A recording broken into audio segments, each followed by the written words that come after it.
हन्ताणम् नमो सिद्धाणं नमो आयर्याणं नमो वज्रायाणं नमो लोये सर्वसाधूणम् मंगलम भगवान वीरो मंगलम गौतमो गणी मंगलम कुंद कुंदाद्यो जैन धर्मोस्तु मंगलम सर्वमंगल मांगल्यम सर्वकल्याणिकारकम प्रधानम सर्वधर्माणां जैनं जयतु शासनम् शेषसुरासुरमर्षिन् वन्दितं दूतगायिकं निर्मलं प्रणमामि बड्डमारं तीर्थं धम्मस्य कर्तारम्।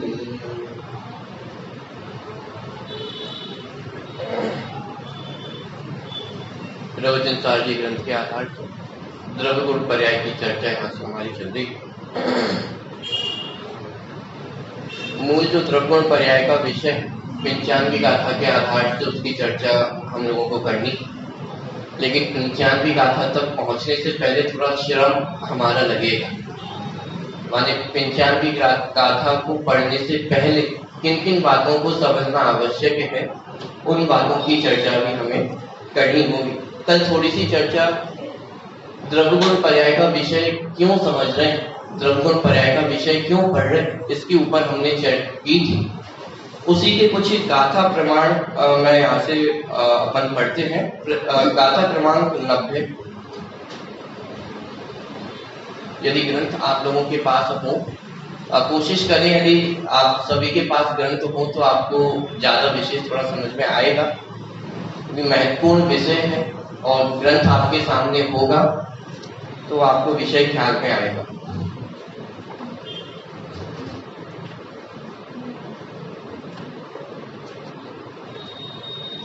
है और ग्रंथ नहीं?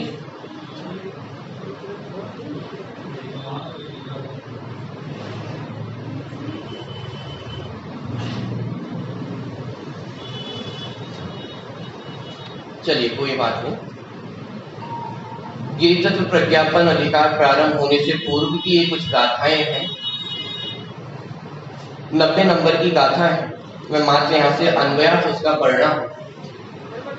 जो निश्चय से ज्ञानात्मक ऐसे अपने को और पर को निज निज द्रव्यत्व से संबद्ध जानता है, वह मोह का क्षय करता है। प्रसंग मोह के क्षय की बात चल रही। मोह का क्षय अर्थात दुख का क्षय होना, मोह का क्षय अर्थात सुख की प्राप्ति होना, मोह क्षय अर्थात इंद्रिय जनित दुख को छोड़कर के अतीन्द्रिय सुख की प्राप्ति करना। तो उस मोह क्षय करने का उपाय क्या है, सुखी होने का उपाय क्या है कि जो निश्चय से ज्ञानात्मक ऐसे अपने को और पर को निज निज द्रव्यत्व से संबद्ध जानता है, वह मोह का क्षय करता है। माने 6 द्रव्यों का ज्ञान करके जो स्व और पर का भेद विज्ञान करता है, वह मोह का क्षय करता है। ये इस गाथा का भाव है। माने मोह क्षय का उपाय यदि कुछ है तो द्रव्य गुण पर्याय को जानकर के स्वद्रव्य क्या है और परद्रव्य क्या है इसका ज्ञान होना, ये मोह क्षय का कारण है। इस तरह की चर्चा इस 90 नंबर की गाथा में की गई है। उसके आगे एक और बहुत महत्वपूर्ण गाथा है 91 नंबर की। वास्तव में कौन सच्चे मुनि होते हैं, श्रवण का क्या वास्तविक स्वरूप होता है, उसकी बहुत सुंदर व्याख्या इस 91 नंबर की गाथा में की। ये 2 गाथाएं मात्र मैं यहाँ पे आपको अवलोकन करा रहा हूँ कि वो द्रव्य गुण पर्याय का विषय कितना महत्वपूर्ण है, क्यों समझना आवश्यक है, वो चर्चा हमें इससे समझ में आती। 91 नंबर की गाथा है, मैं मात्र अन्वयार्थ यहाँ से पढ़ता हूँ। जो श्रवण अवस्था में इन सत्ता संयुक्त सविशेष पदार्थों की श्रद्धा नहीं करता वह श्रवण नहीं, उससे धर्म का उद्भव नहीं होता है। माने श्रवण का स्वरूप यहाँ पे बताया है कि कौन श्रवण नहीं है और कौन श्रवण है। कि जो श्रवण अवस्था में इन सत्ता संयुक्त सविशेष पदार्थों की श्रद्धा नहीं करता वह श्रवण नहीं। माने आगे जो द्रव्य गुण पर्याय की चर्चा आने वाली है, अर्थ की चर्चा आने वाली है। माने जो द्रव्य गुण पर्याय है ये अर्थ है, ये वस्तु है, और जो व्यक्ति इन अर्थ की, इन वस्तुओं की सब में श्रद्धा नहीं करता है कि वो सच्चे श्रवण को प्राप्त नहीं होता। कि हमने तो सुना था कि तीन दशा चौकड़ी के अभाव में वो मुनि दशा प्रकट होती है। तो फिर द्रव्य गुण पर्याय को जानना आवश्यक है या तीन कषाय चौकड़ी का अभाव आवश्यक है? कि तीन कषाय चौकड़ी का अभाव उन्हीं के होता है जिनको एक द्रव्य गुण पर्याय का, ये वस्तु व्यवस्था का सम्यक निर्णय होता है। और सम्यक निर्णय भी कैसा कि ध्यान से आप देखें कि सत्ता संयुक्त सविशेष पदार्थों की, माने मात्र सामान्य जानकारी नहीं, मात्र सामान्य ज्ञान नहीं, सविशेष जान करके, उनकी विशेषताओं के साथ जान करके जो भेद विज्ञान करते हैं उनके मोह क्षय होता है, वे सच्चे श्रवणत्व को प्राप्त होते हैं। माने देखा जाए तो मोक्ष मार्ग में आगे बढ़ने के लिए बिना श्रवणत्व को प्राप्त किए मोक्ष मार्ग में आगे नहीं बढ़ा जा सकता है। उस मोक्ष सुख की यदि हमें प्राप्ति करनी है तो वो मोक्ष सुख को प्राप्त करने के लिए इन अर्थों को, इन पदार्थों को जानना आवश्यक है। ये विश्व की रचना कैसे हुई है, विश्व में कितने द्रव्य हैं, और उन द्रव्यों में भेद विज्ञान करना कि इन सभी द्रव्यों में स्वद्रव्य कौन सा है और परद्रव्य कौन सा है, इसका निर्णय कब होगा। 6 डाला में एक पंक्ति आती, बिन जाने ते दोष गुण को कैसे तजिए गई। कि गुणों को जानना तो इसलिए आवश्यक है कि उनको ग्रहण करना है, लेकिन दोष क्यों जाने? दोष जानने से क्या होगा कि यदि दोषों की जानकारी नहीं होगी तो दोषों का त्याग कैसे होगा। कोई नींबू और संतरे में अंतर ना जानता हो और उससे बोला जाए कि मार्केट से आपको नींबू लेकर आना है, तो कितने चांसेस हैं कि वो संतरे भी ला सकता है। यदि उसे संतरे की जानकारी ना हो तो हो सकता है कि वो नींबू की जगह संतरे भी लेकर आ जाए। तो देखने में तो एक जैसे ही गोल गोल है, पीले रंग के हैं, सॉफ्ट है, तो बाहर से देखने पे एक दिखाई देता है, लेकिन जो वस्तु नहीं लानी है उसका भी ज्ञान करना आवश्यक है। ऐसे ही आश्रय तो एक शुद्धात्मा का ही लेना है, अनंत जीव द्रव्यों का भी आश्रय नहीं लेना है। माने मैं अपने आप को जान लूं इतने मात्र से काम हो जाएगा, लेकिन अपने मात्र को जानने के साथ साथ मैं कौन नहीं हूं इसका ज्ञान करना भी आवश्यक है। क्योंकि इन अनंत द्रव्यों में से ये शरीर भी है, बाहर में पर पदार्थ भी है, कर्म भी है, तो इसमें से निर्णय तो करना होगा कि मैं कौन हूं। अनादिकाल से अज्ञान दशा में हमें ऐसा ही लगता आया है कि शरीर वाला ही मैं, ये 8 कर्मों से युक्त ही मैं हूं। इसलिए अन्य द्रव्य की जानकारी करना भी आवश्यक है, पुद्गल द्रव्य को जानना भी आवश्यक है। यदि पुद्गल द्रव्य की जानकारी नहीं होगी तो ये शरीर मैं नहीं हूं ऐसी जानकारी कैसे हो, ये कर्म वाला मैं नहीं हूं ऐसी जानकारी कैसे होगी। अरे अधिक क्या कहें कि रागादिक वाला मैं नहीं हूं, ये जानकारी भी पुद्गल द्रव्य को समझने से हो। कि राग से भिन्न हूं ये कैसे जाना, कि पुद्गल द्रव्य के ज्ञान के बिना मैं राग से भिन्न हूं इसका भी सम्यक निर्णय नहीं हो सकता है। तो उस राग से भिन्न हूं इसका सम्यक निर्णय करने के लिए पुद्गल द्रव्य का निर्णय करना भी आवश्यक है। ये 2 गाथाएं हमें बताती हैं कि द्रव्य गुण पर्याय का निर्णय करना, द्रव्य गुण पर्याय की जानकारी कितनी आवश्यक है। अब 95वें नंबर की जो मूल गाथा है, उससे पहले गेतत्व प्रज्ञापन अधिकार जब प्रारंभ होता है तो वहां पे स्वसमय और पर समय की चर्चा की गई है कि स्वसमय किसे कहते हैं और पर समय किसे कहते हैं। समय सारजी ग्रंथ में भी जब समय सारजी ग्रंथ प्रारंभ हुआ तो वहां पर भी स्वसमय और पर समय की चर्चा की गई।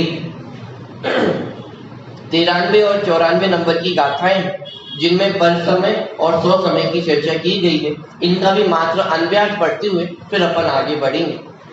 यहाँ से ये तत्व जो प्रज्ञापन अधिकार है उसका प्रारंभ भी होता है। 93 नंबर की गाथा है, पदार्थ द्रव्य स्वरूप है, द्रव्य गुणात्मक कहे गए हैं और द्रव्य तथा गुणों से पर्याय होती हैं और पर्याय मूल जीव पर समय है। माने द्रव्य में जीव द्रव्य हूं, मुझ में अनंत गुण पाए जाते हैं और उन अनंत गुणों की प्रत्येक समय वो पर्याय परिवर्तित होती। फिर आगे क्या कहा कि ये तो द्रव्य गुण पर्याय का स्वरूप हो गया, लेकिन इस द्रव्य गुण पर्याय का विचार हम क्यों कर रहे हैं? क्योंकि जो पर्याय मूल जीव है वे पर समय है। यदि सरल भाषा में मैं कहूं कि जो पर्याय में मूल होते हैं, जो पर्याय में एकत्व ममत्व करते हैं, जो पर्याय में कर्तृत्व भोक्तृत्व करते हैं, वो मिथ्या दृष्टि जीव है, वे बहिरात्मा है, वो मोक्ष मार्ग से बाहर है। क्या चर्चा है कि अभी तो आप बता रहे थे कि द्रव्य गुण पर्याय का विषय कितना महत्वपूर्ण है, और अब आप यहाँ पे बोल रहे हो कि जो पर्याय में मूल होते हैं वो पर समय है, वो मिथ्या दृष्टि है। तो फिर पर्याय को जानना कि नहीं जानना, प्रश्न ख्याल में आ रहा है कि अभी 2 गाथा पहले पढ़ के आए हैं कि वो द्रव्य गुण पर्याय का विषय कितना महत्वपूर्ण है, उसको जाने बिना मोक्ष मार्ग प्रारंभ नहीं हो सकता। और तुरंत अगली गाथा में आकर आप क्या कह रहे हो कि जो पर्याय में मूल है वो पर समय है। तो बात समझ में नहीं आई कि पर्याय को जानना है या नहीं जानना है। क्या लगता है आप लोगों को कि इससे तो अच्छा यही है ना कि पर्याय को जानेंगे नहीं तो पर्याय में मूल नहीं होंगे, पर्याय में मूल नहीं होंगे तो मोक्ष मार्ग हमारा प्रशस्त होगा। ये अरे ऐसा नहीं, क्या चर्चा है वो तो अपन आगे करेंगे, लेकिन अभी इतनी जानकारी दी है कि जो व्यक्ति पर्याय में मूल होता है, पर्याय में एकत्व ममत्व स्थापित करता है, वो मिथ्या दृष्टि, सरल भाषा में कहूं तो वो अज्ञानी जीव है, मोक्ष मार्ग से बाहर है, अभी उसका संसार मार्ग ही चल रहा है। ठीक है, इतनी चर्चा यहाँ पे की गई। इस चर्चा को पढ़ के दूसरा अर्थ क्या निकाला जा सकता है कि जो पर्याय में मूल है वो मिथ्या दृष्टि है और जो स्वद्रव्य का लक्ष्य करता है वो सम्यक दृष्टि है। अगली गाथा 94 नंबर की गाथा है। देखिए इसका भी मात्र अन्वयार्थ में यहां से पढ़ रहा हूं। जो जीव पर्याय में लीन है उन्हें पर समय कहा गया है, और जो जीव आत्म स्वभाव में स्थित है वे स्व समय जान है। कि जो पर्याय में मूल है, पर्याय में लीन है, वे पर समय है, और जो आत्म स्वभाव में स्थित है वे स्व समय है। स्व समय है अर्थात सम्यक दृष्टि है, मोक्ष मार्गी है, उनका मोक्ष मार्ग प्रारंभ हो गया है। वे जीव ज्ञानी जीव है। कौन ज्ञानी है? कि जो द्रव्य गुण पर्याय का निर्णय करके पर्याय में मूल ना होकर के द्रव्य स्वभाव में अवस्थित होता है वह ज्ञानी। माने ये हमें प्रयोजन मिल गया है कि द्रव्य गुण पर्याय का विषय हमें क्यों पढ़ना है, कि 3 चीजें हैं, द्रव्य गुण और पर्याय। इतना तो ख्याल में आ रहा है। अभी ये समझ में ना आए द्रव्य किसे कहते हैं, गुण किसे कहते हैं, पर्याय किसे कहते हैं, ये समझ में ना आए तो भी अभी चलेगा, लेकिन इतना तो समझ में आ रहा है कि इस विश्व में 3 चीजें हैं। कौन कौन सी?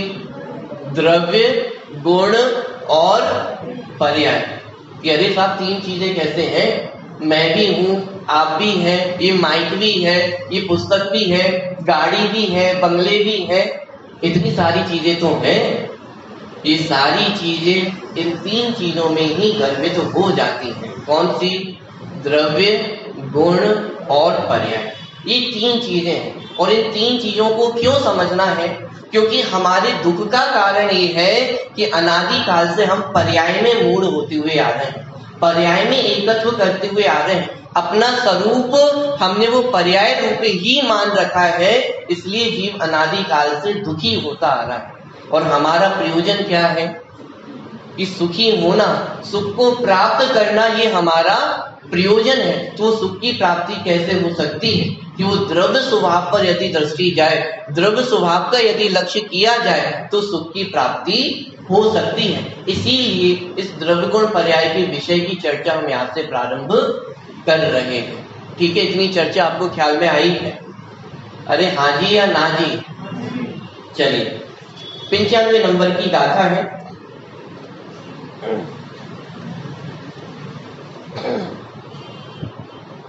यहां से गाथा पाठ में करता हूं।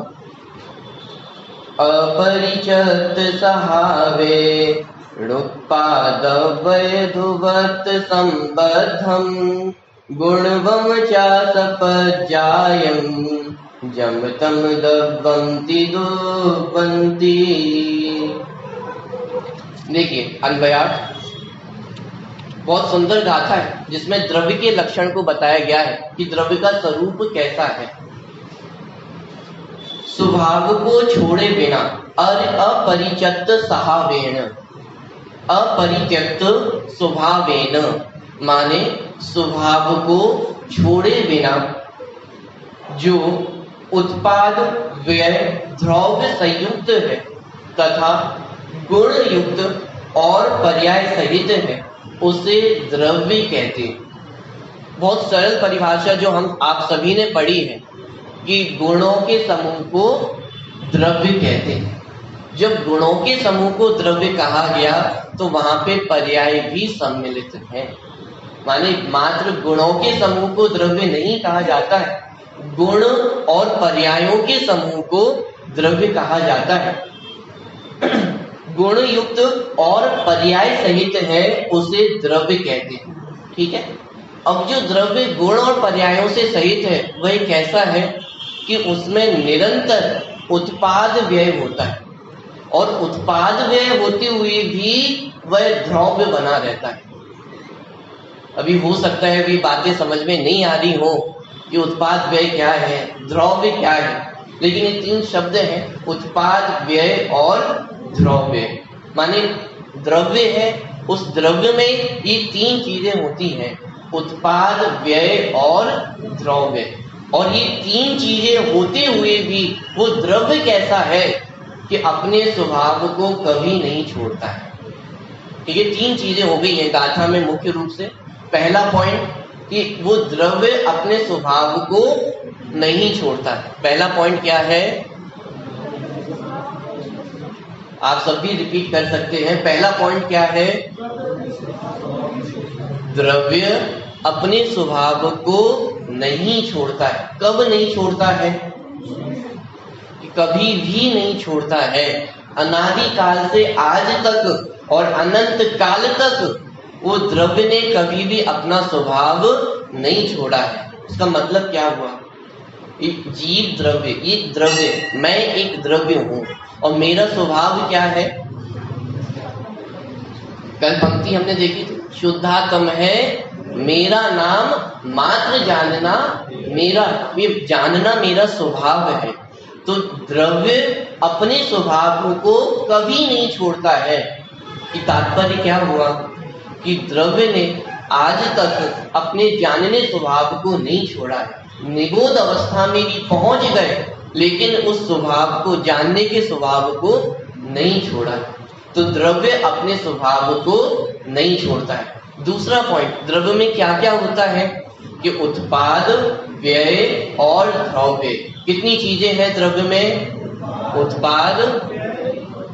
उत्पाद व्यय और द्रव्य। ठीक है, तीसरा पॉइंट, और वही किसके सहित होता है कि गुणों और पर्यायों के सहित होता है। किसके सहित होता है? गुण और पर्यायों से सहित होता है। इन तीन पॉइंट के माध्यम से यहाँ पे उस द्रव्य के लक्षण को स्पष्ट किया गया है कि वो द्रव्य कैसा है। कि द्रव्य अपने स्वभाव को नहीं छोड़ने वाला है, मतलब जैसा है वैसा ही रहता है, उसमें परिवर्तन नहीं होता है। उत्पाद व्यय द्रव्य युक्त है और गुण पर्यायों से सहित। देखे जाए तो ये 3 पॉइंट अलग अलग हैं, लेकिन एक नजरिए से देखे जाए तो ये 3 पॉइंट अलग अलग नहीं, ये एक ही पॉइंट है। उसको अपन समझते हैं कि द्रव्य में उत्पाद व्यय और द्रव्य होता है। इसको थोड़ा सा हम विचार करते हैं कि 3 चीजें हैं, द्रव्य, गुण और पर्याय। ठीक है। उत्पाद व्यय का अर्थ है परिवर्तन होना, कुछ उत्पन्न होता है तो कुछ नष्ट होता है।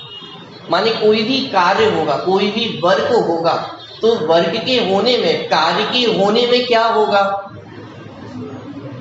कि कुछ नया उत्पन्न होता है और पुराना व्यय हो जाता है। जैसे रोटी बनती है तो रोटी बनने में क्या होता है, वो जो आटे की पर्याय है उसका व्यय हो जाता है। वो आटे की पर्याय में वो आटा गीला होता है, लेकिन जब उसकी रोटी बन जाती है तो सूखी हो जाती है, उसका आकार बदल जाता है, उसमें इतना परिवर्तन हो जाता है। तो वो रोटी बनने में आटे की पर्याय का व्यय हुआ और रोटी की पर्याय का उत्पाद हुआ। ऐसे ही जगत में जो भी कार्य होता है उसमें ये उत्पाद और व्यय होता है। साइंस में भी हम पढ़ते हैं, कोई भी यदि कार्य हो, कोई भी वर्क होता है तो उसमें वो जो एनर्जी है वो किसी नए फॉर्म में कन्वर्ट हो जाती है, लेकिन वो जो एनर्जी है वो कैसी है कि वो कांस्टेंट रहती है। अपना फॉर्म बदल लेती है लेकिन वो जो एनर्जी है वो कांस्टेंट रहती है। उसी तरह द्रव्य में उत्पाद व्यय होता है, माने हर समय परिवर्तन चल रहा है, हर समय उत्पाद व्यय चल रहा है, और उस उत्पाद व्यय के होते हुए भी वो वस्तु कैसी रहती है, वो वस्तु द्रव्य रहती है। इसको समझाने के लिए जिनवाणी में बहुत सुंदर उदाहरण दिया। जैसे पुराने काल में राजा महाराजा हुआ करते थे तो उनके पास अपार सोना होता था, तो एक सोने का कलश था और उस सोने के कलश को गला करके मुकुट बनाना था। वो राजा का बेटा था, राजकुमार था, और उसके लिए वो मुकुट बनाना था। तो अब जिन लोगों को कलश के प्रति राग था, जिनको ऐसा लगता था कि अरे क्या कर रहे हो, ये कलश सदियों से, परंपरा से हमारे राजघराने में चला आ रहा है, इस कलश को यदि नष्ट कर दोगे तो ये हमारा राज परिवार वो नष्ट हो सकता है, और इस सदियों की जो हमारे पूर्वज हैं वो इस कलश की रक्षा करते हुए आए हैं और आप उसको नष्ट करना चाहते हो। तो जिन लोगों को उस कलश के प्रति राग था, जब वो कलश गलाया गया तो उनको बड़ा दुख हुआ, यदि क्या कर दिया, क्यों कलश को गला दिया है। और वो जो राजकुमार था वो नए मुकुट को बनता हुआ देख करके बहुत प्रसन्न हो रहा था, बहुत खुश हो रहा था कि अरे अब मेरा ये नया मुकुट तैयार होगा, सब लोगों को दिखाऊंगा, ये देखो मेरा सोने का मुकुट तैयार हो रहा है। तो उस मुकुट को देख करके बहुत प्रसन्न हो रहा था, बहुत खुश हो रहा था। लेकिन एक और तीसरे व्यक्ति थे, वो राजा, कि वो कलश को गलते हुए देख करके दुखी नहीं हो रहा था और मुकुट को बनता हुआ देख करके खुश नहीं हो रहा था कि इसका कारण क्या है। कि अरे भाई, वो कलश के समय में भी जो सोना था वो तो सोना ही था, और उसको गला करके मुकुट बना दिया गया, तो सोने में क्या बिगड़ा है, या सोने में कोई क्या नया उत्पाद हुआ है। जब सोने में कुछ बिगड़ा नहीं है तो मैं दुख किस बात का मनाऊं, और जब सोने में कुछ बढ़ा नहीं है तो मैं खुश क्यों। बात समझ में आ रही कि जो जीव पर्याय में मूढ़ है वो पर्याय का लक्ष्य करके रागी द्वेषी होते हैं, सुखी दुखी होते हैं। जो पिछले गाथा पढ़ के हम आए, पर्याय मूढ़ जीव पर समय मिथ्या दृष्टि है, अज्ञानी है। जो कलश को गलता हुआ देखकर रो रहे हैं कि वो ज्ञानी है या अज्ञानी है, कि अरे अज्ञानी है। क्यों अज्ञानी है? क्यों सोने में क्या बिगड़ा है, कितनी कीमत कम हो गई है। माने आज की भाषा में यदि कहें कि यदि वो सोना 60,000 रुपए का है तो उसमें से कितनी कीमत कम हो गई, कि वो सदियों से परंपरा से चला आ रहा जो कलश है, जो राजघराने की शान था, वो कलश गला दिया गया है तो सोने की कीमत में कुछ कमी हो गई होगी? कोई कमी नहीं हुई है। और उसका मुकुट बना दिया गया है, राजकुमार के सिर पे स्थापित होगा तो उसमें कुछ बढ़ गया होगा, कुछ 4 चांद लग गए होंगे उसमें। अरे कुछ भी बढ़ा नहीं। इसका अर्थ है कि प्रत्येक द्रव्य में उत्पाद व्यय होता है, लेकिन उत्पाद व्यय होते हुए भी वो वस्तु कैसी रहती है? ध्रुव्य बनी रहती है। ध्रुव्य अर्थात कायम बनी रहती है, टिकी रहती है। जैसा उसका स्वभाव है वो अपने स्वभाव को नहीं छोड़ती। किसी भी परिस्थिति में हो, किसी भी काल में हो, कैसी भी अवस्था में हो, द्रव्य अपने स्वभाव को नहीं छोड़ता है। जब वो कलश भट्टी में डाला गया होगा, एकदम गर्म अग्नि में वो डाला गया है, एकदम स्वर्ण वो तपता हुआ दिखाई दे रहा है, उस समय वो सोने में कुछ तो कमी आ गई होगी। वो अग्नि के भीतर डला हुआ है, जल रहा है। तो किसी भी हालत में हो, किसी भी अवस्था में हो, किसी भी काल में हो, कि द्रव्य अपने स्वभाव को नहीं छोड़ता। और किस परिस्थिति में कि निरंतर बदलता हुआ होने पर भी, हर समय उसमें परिवर्तन होते हुए होने पर भी वो द्रव्य अपने स्वभाव को नहीं छोड़ता है। आदरणीय संजीव जी भाई साहब इस बात को इस तरह से समझाया करते थे कि जैसे कभी आप अपने रास्ते में कभी जा रहे हैं और आपको चलते चलते कोई आपका मित्र दिखाई दे गया, माने 20 वर्ष पुराना कोई मित्र आपको दिखाई दे गया, तो आप तुरंत आवाज लगाते हो कि अरे मोहन, पहचाना कि तुम वही हो ना जो 10वीं कक्षा में हम साथ में पढ़ा करते थे, कॉलेज में मस्ती किया करते थे, अरे बहुत अच्छे दिन हुआ करते थे वो, अच्छा हुआ तुम मिल गए। वो जैसे ही थोड़ा नजदीक आते हैं, पास आते हैं, तो क्या कहते हैं कि अरे तुम तो बहुत बदल गए हो। क्या कहा? ये वो देखा था तो तुम वही मोहन हो, और पास आया तो तुम तो बहुत बदल गए हो। कि अब वो मोहन वही का वही है या बदल गया?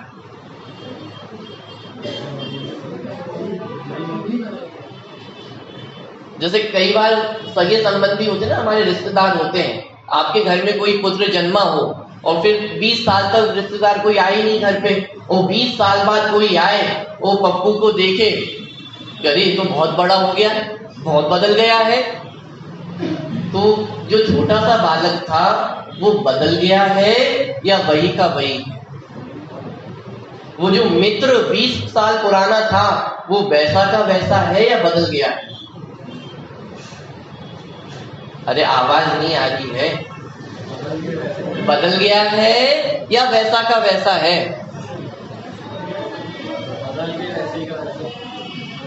कि यदि आप कहोगे कि बदल गया है तो फिर वह का वो मोहन कैसे हो सकता है, वो बालक कैसे हो सकता है, वो तो कोई और हो जाना चाहिए। और यदि नहीं बदला है, लेकिन बदलाव तो प्रत्यक्ष हमें दिखाई दे रहे हैं ना। हो सकता है आपके मित्र के घने बाल हुआ करते होंगे अपने जमाने में, लेकिन आज देखें तो एक बाल भी सिर पर नहीं बचा है। हो सकता है उस जमाने में उसकी मूछें नहीं हुआ करती थी और आज देखो तो घनी मूछें होगी रखी। हो सकता है उस जमाने में वो एकदम दुबला पतला हुआ करता होगा और अभी एकदम हट्टा कट्टा हो गया है। परिवर्तन तो दिखाई दे रहा है ना। हो सकता है उस समय उसका स्वभाव बहुत क्रोधी वाला होगा, जरा जरा सी छोटी छोटी बात में भी गुस्सा आ जाता होगा, और अब उसे गुस्सा नहीं आता है, बहुत शांत परिणाम हो गया है। तो ये बदलाव हुए हैं या नहीं हुए हैं? ये तो प्रत्यक्ष हमें बदलाव दिखाई दे रहे हैं ना। तो प्रश्न ही खड़ा होता है कि वो बदल गया है या वही का वही?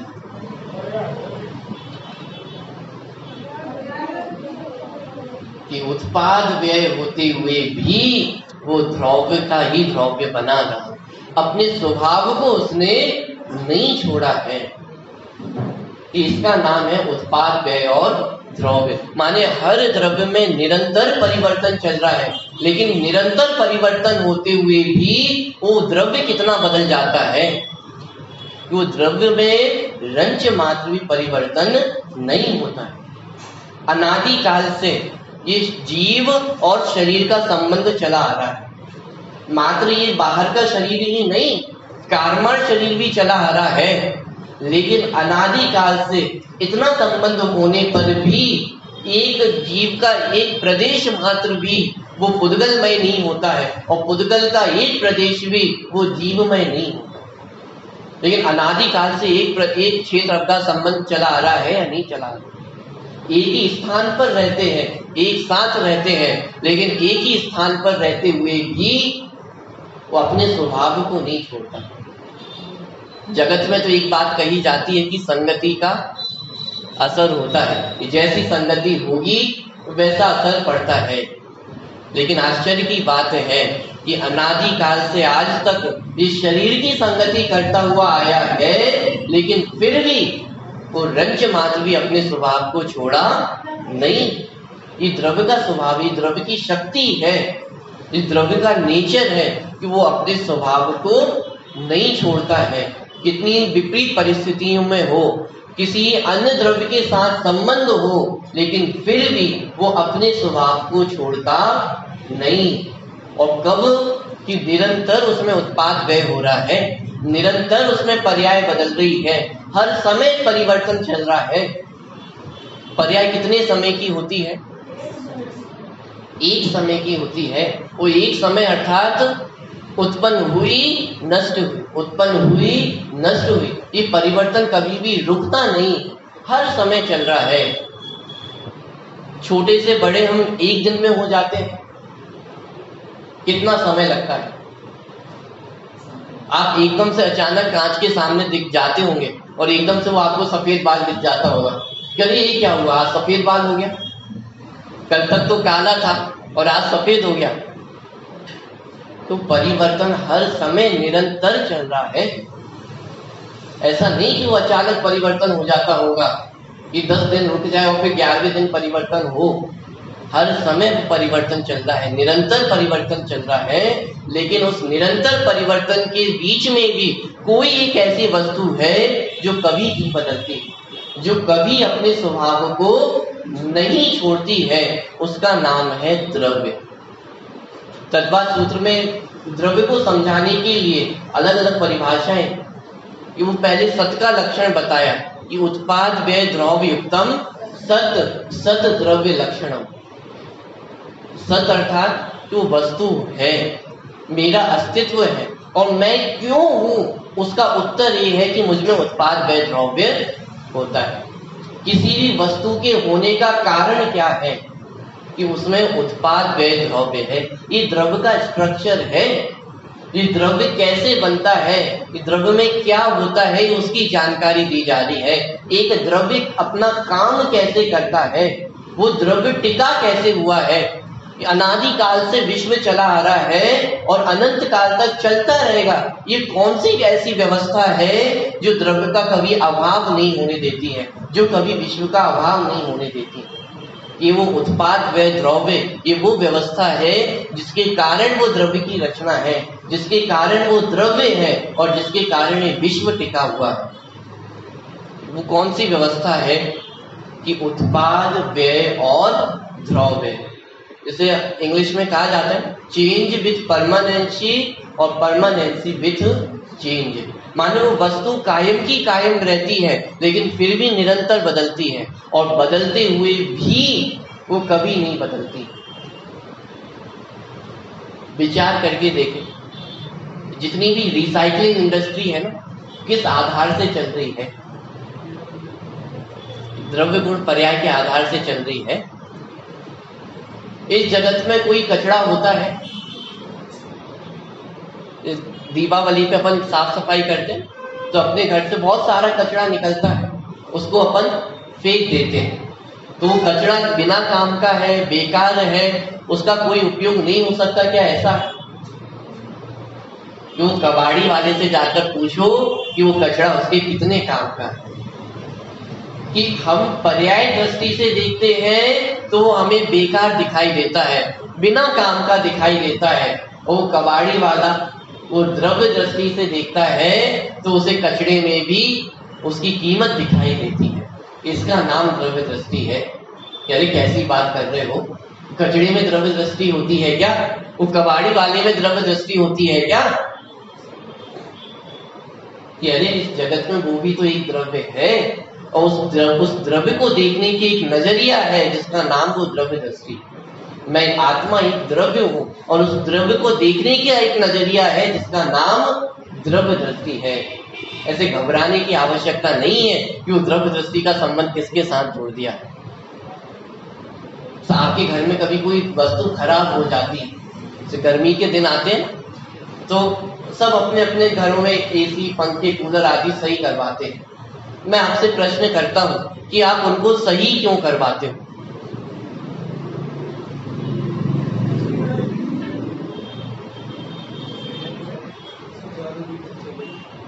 जो सुचारू रूप से चले, ठीक है। लेकिन फिर भी मेरा प्रश्न ये है कि यदि वो खराब हो गए हैं तो फिर आप सही क्यों करवाते हो? प्रश्न समझ में आ रहा है? यदि आपका कूलर खराब हो गया है तो फिर आप उसको सही क्यों करवाते हो?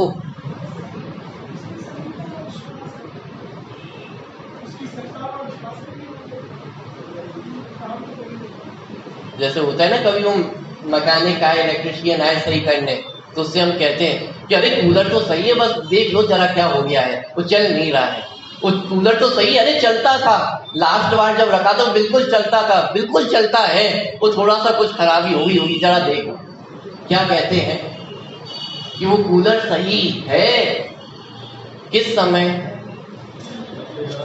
कि जिस समय नहीं चल रहा है उस समय हम क्या कहते हैं कि सही, उसको सही कर दो। ये दो बातें समझ में नहीं आती है। या तो सही हो तो फिर सही करने की आवश्यकता कहाँ है, और यदि खराब हो गया हो तो फिर सही हो कैसे सकता है? कि द्रव्य गुण पर्याय का विचार हमारे जीवन में है। द्रव्य गुण पर्याय के बिना हमारा जीवन नहीं चल सकता है।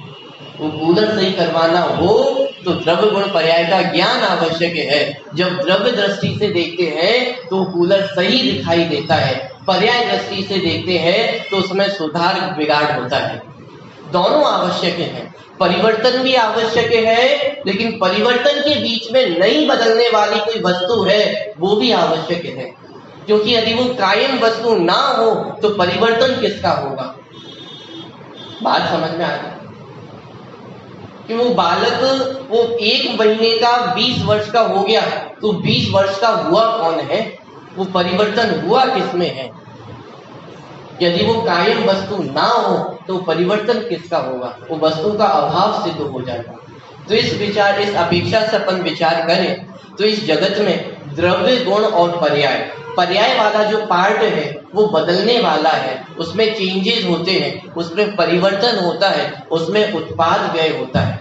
लेकिन उस उत्पाद व्यय के बीच में भी, उस परिवर्तन के बीच में भी कोई एक ऐसी वस्तु है जो कभी नहीं बदलती है।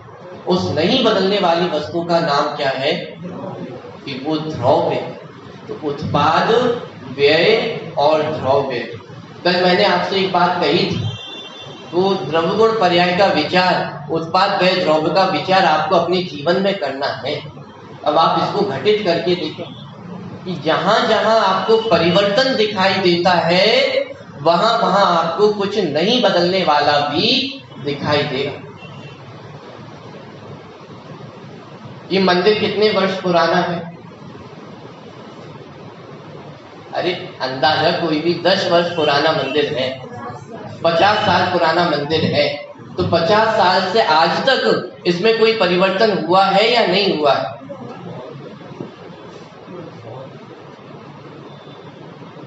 कि कितना कुछ बदला होगा, कभी फर्नीचर बदलाया होगा, कभी सीढ़ियां यहाँ से वहां कर दी गई होंगी, कभी पेंट हुआ होगा, कितने परिवर्तन हुए हैं।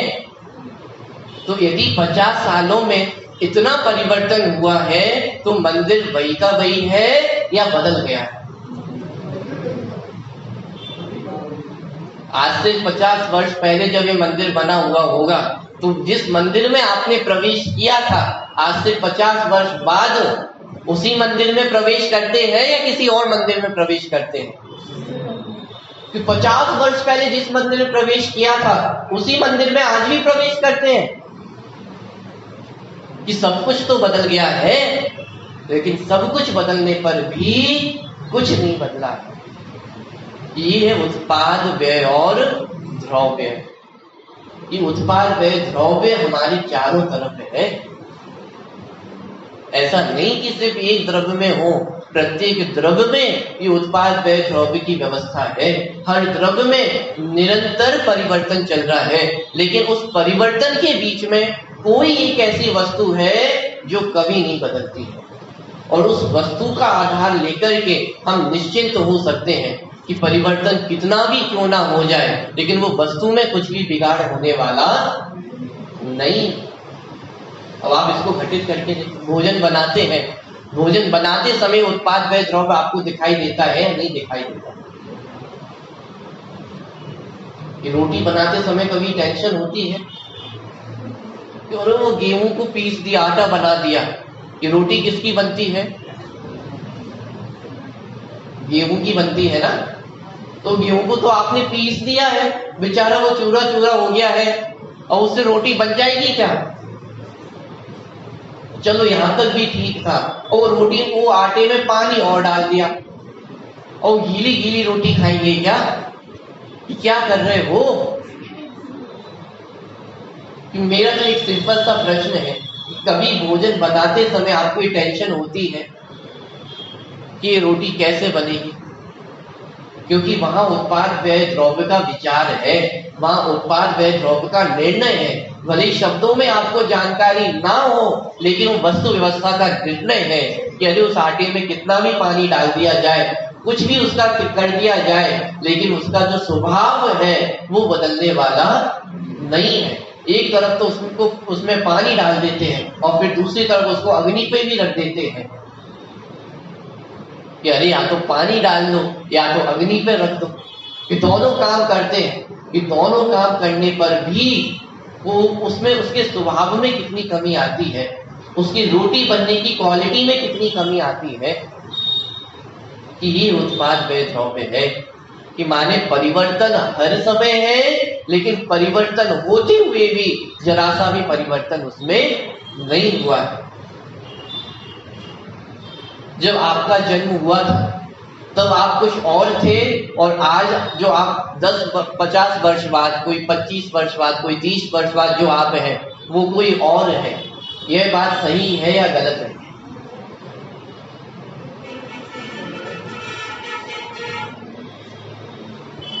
प्रश्न समझ में नहीं आया क्या? कि आज से मान लीजिए कोई 30 वर्ष का है, तो 30 वर्ष पहले वो कोई और थे, और 30 वर्ष बाद अभी कोई और हो गए हैं। यह बात सही है या गलत है?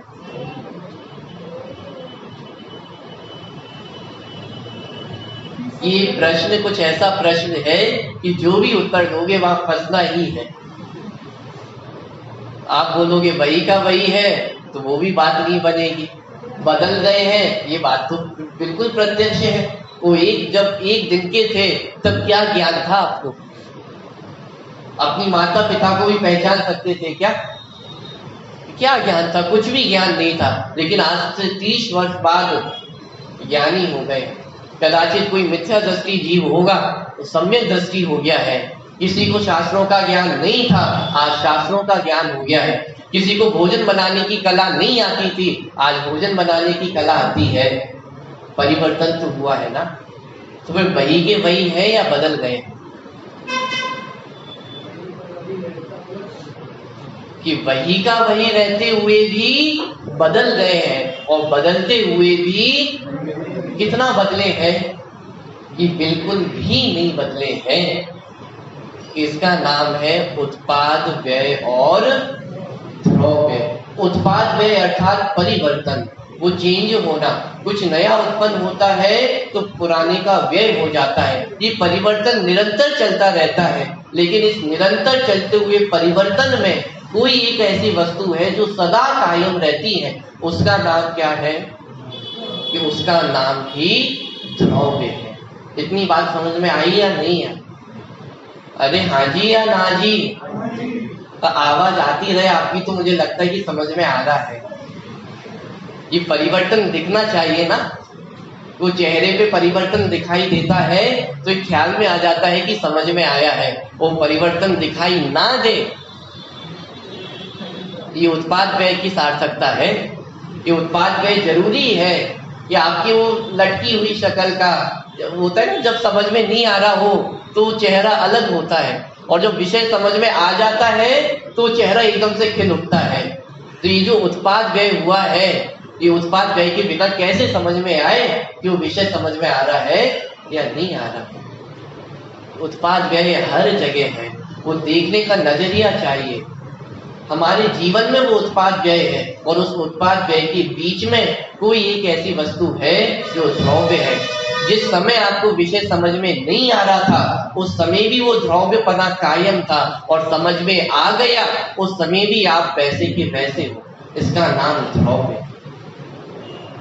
बात समझ में आ रही है कि कल जो होमवर्क मैंने आप लोगों को दिया था वो आज थोड़ा सा सरल हुआ होगा, तो अब आप उसको अपने जीवन में घटित कर सकते हैं। आज तो मैंने आप लोगों से पूछा नहीं था क्योंकि कल हमने उसकी चर्चा नहीं की थी, लेकिन कल मैं आपसे पूछूंगा कि आपको कहाँ कहाँ उत्पाद व्यय दिखाई देता है, कहाँ कहाँ उत्पाद व्यय द्रव्य दिखाई दिया है। और ऐसा नहीं सोचना कि जो सबसे पीछे बैठे हैं उनसे नहीं पूछा जाएगा, मात्र आगे बैठने वालों से पूछा जाएगा। किसी से भी पूछा जा सकता है और उसका उत्तर आपको मिलना चाहिए, आना चाहिए, क्योंकि इस दुनिया में जो कुछ भी है वो उत्पाद व्यय द्रव्य ही। और यदि ये उत्पाद व्यय द्रव्य का उत्तर ना मिले तो इसका मतलब तो सिर्फ एक ही होता है कि दिन भर आप आंख बंद करके बैठे रहे। अरे तब भी नहीं बच पाओगे। आंख बंद करके भी जो कुछ दिखाई देगा उसमें भी उत्पाद व्यय द्रव्य होगा ही होगा। माने बचने का कोई उपाय नहीं है, वो तो उत्पाद व्यय द्रव्य से घिरे हुए है ना।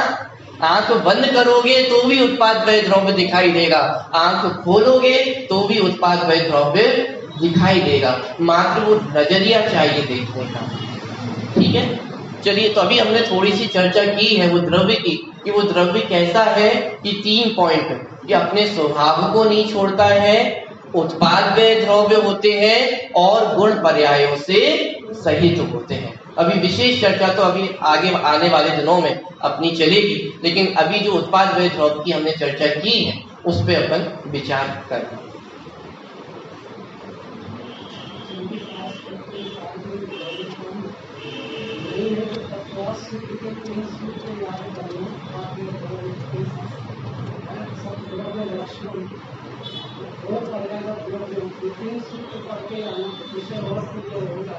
समय तो सब लोग आए और यहाँ सामने आके बैठे तो लगता है थोड़ा साहस रहता है। अदरवाइज और मुँह एकदम ऐसे जैसे कि भाई साहब ने बोला बात बिल्कुल सत्य है। अगर वो विषय समझ में आ रहा तो हमारी अभिव्यक्ति होनी चाहिए। खूब प्रसन्नता से हम 10 दिन तक आत्माराधना की प्रभु स्वाध्याय करना लेंगे और द्रव्य गुण पर्याय का विशेष व्याख्यान 10 दिन चलेगा और हमें बहुत लाभ होगा। इसी बात में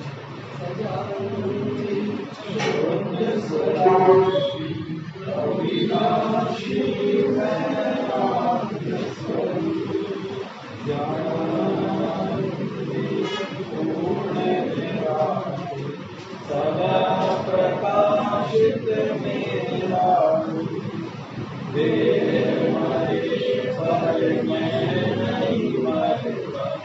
अजय अमर